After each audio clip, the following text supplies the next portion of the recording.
Welcome back to Investment Tuesday, and today's video is going to be short, hopefully.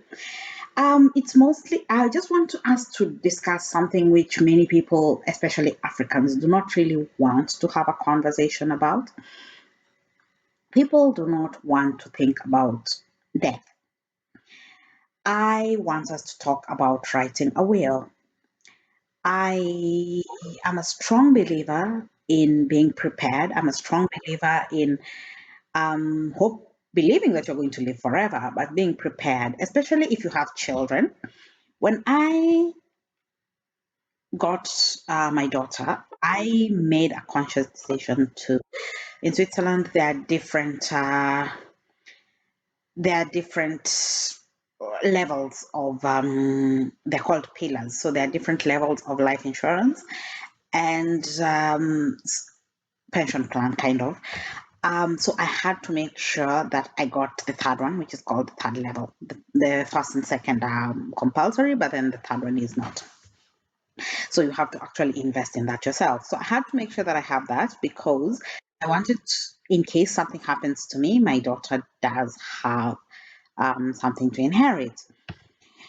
So this was a conscious decision that I made, and for a very long time, I always thought that people actually do think like that because I felt like I was the only one of the people around me at that time who did not have one. Then I met people who think that it's bad luck to get life insurance, and they also think it's bad luck to write a will. And I'm not talking, I mean, I'm in my 40s, but back then there were people in their 30s. And I'm not talking about old people who have grown up in an old, um, extremely, a place where they are very, very strict in tradition. I'm talking about people who are working in international organizations and things like that. So according to them, listen, the pension plan that your employer is giving you, that's enough. Do not consciously go and tempt fate. And when I asked, they told me because that's the African way. And I really hate that answer. I really, really hate that answer because you make me feel like I'm not an African because I want to think ahead. So I believe wills are important. I really do. I think if you have, especially if you have children, I think it is important to have a will. Now, the other question is who do you put in your will? So obviously, we have the feminist movement, and I use that term very, very lightly because genuinely I feel like I'm a feminist, but I do not agree with most of what these new feminists say. So I guess I'm not that type of feminist. So feminist movement says in your will you do not put your husband because he's going to kill you. My question is, why are you married? Why are you staying married to somebody who you every single day you think this person is out to kill you? I do understand that people kill their wives and husbands for money and all that, but I mean, you sleeping next to this person can kill you when you're asleep. And anyway, so people say, do not put your husband, do not put relatives, only put your kids. But then what happens if your kids are underage? And, so there's all this.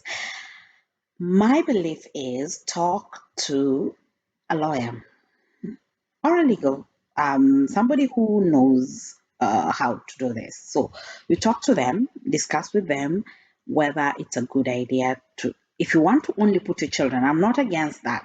If you want to only put your children, but then work out a guardianship in case something happens to you before they die. Because the same logic you're using that your husband can kill you, your children can turn 18, realize that, oh, there's money. Our mother is actually worth more dead than alive and kill you.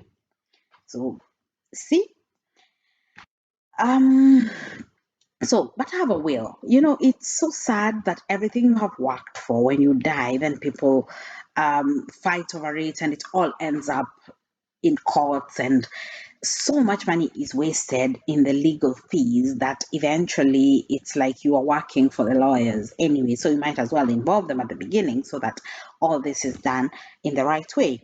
Now, granted, even with a will, it can still be disputed.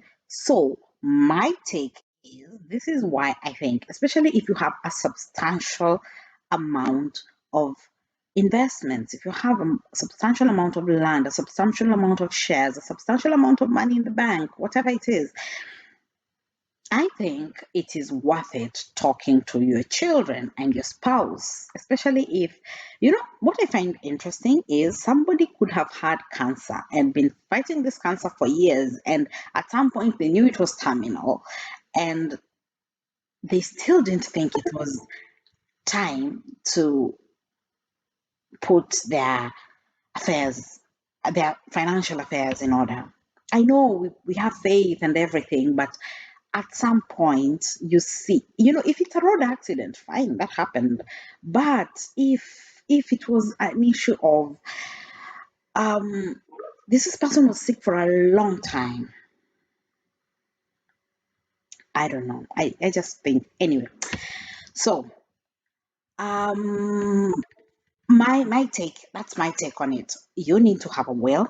You need to think about the future. You need to let people know what you think about the future. Same thing goes with organ donation, but then I'm going to have that in one of my very short videos. This is about financials. Now, the other thing is exes. I totally agree that when you're divorced, well, unless they are children, when you're divorced, I don't understand what the ex-wife is coming to inherit. I don't understand. Okay, unless you were the fool and you forgot to remove her from your will, or you're the wife and you forgot to remove him from the will. But if you have separated, if you have gone your separate ways and you've not been together for years, the children have a right to inherit. It's their father, it's their mother, but you are a spouse. Your contract ended. There is zero relationship. How this even needs to be legislated, I don't understand. I genuinely don't understand how this becomes something that needs to be legislated, because to me, it's obvious. It's really, really obvious that you are not, I don't know, you're not part of that family. What are you getting? Why are you getting money? As who? Life is harder. Life is seriously hard. Anyway, so that's it for Financial Tuesday today. It was a short one, but well, sometimes they have to be short. There is nothing more to say. You do need a will. I am helping you.